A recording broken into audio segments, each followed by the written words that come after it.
નમસ્કાર દર્શક મિત્રો, હું છું રૂપલ લુણીચિયા. સંપૂર્ણ ન્યૂઝમાં આપનું સ્વાગત છે. બનાસકાંઠા જિલ્લાના અમીરગઢ તાલુકાના નેશનલ હાઈવે ભડતના પાટિયા પાસે બે ટ્રક વચ્ચે અકસ્માત સર્જાતા ગંભીર ઇજાગ્રસ્ત ટ્રક ચાલક પાસેથી 2 લાખની રોકડ રકમ મળી આવતા 108ના કર્મચારીઓએ ટ્રકના માલિકને બોલાવી 2 લાખ રોકડ રકમ તેને પરત કરી માનવતાનું ઉત્તમ ઉદાહરણ પૂરું પાડ્યું છે. અમીરગઢ તાલુકાના 108ના કર્મચારીઓની પ્રામાણિકતા સામે આવી છે, જેમાં અમીરગઢના ભડત પાટિયા નજીક નેશનલ હાઈવે પર બે ટ્રક વચ્ચે અકસ્માત સર્જાયો હતો, જેમાં પાછળના ટ્રક ચાલક આગળ જઈ રહેલા ટ્રકને ટક્કર મારતા પાછળના ટ્રક ચાલકના પગના તેમજ શરીરના ભાગે ગંભીર ઇજાઓ પહોંચી હતી. જોકે બનાવના પગલે સ્થાનિક લોકો દ્વારા 108ને જાણ કરાતા ઇકબાલગઢ 108 તાત્કાલિક ઘટનાસ્થળ પર દોડી આવી હતી.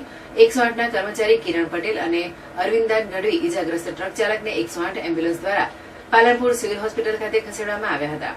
જોકે ટ્રક ચાલક પાસેથી રોકડ રકમ અંદાજે 2 લાખ રૂપિયા મળી આવતા 108ના બંને કર્મચારીઓએ પ્રામાણિકતા દાખવી ટ્રક માલિકને કોન્ટેક્ટ કરી 2 લાખની રોકડ રકમ તેના માલિકને હસ્તે આપી હતી.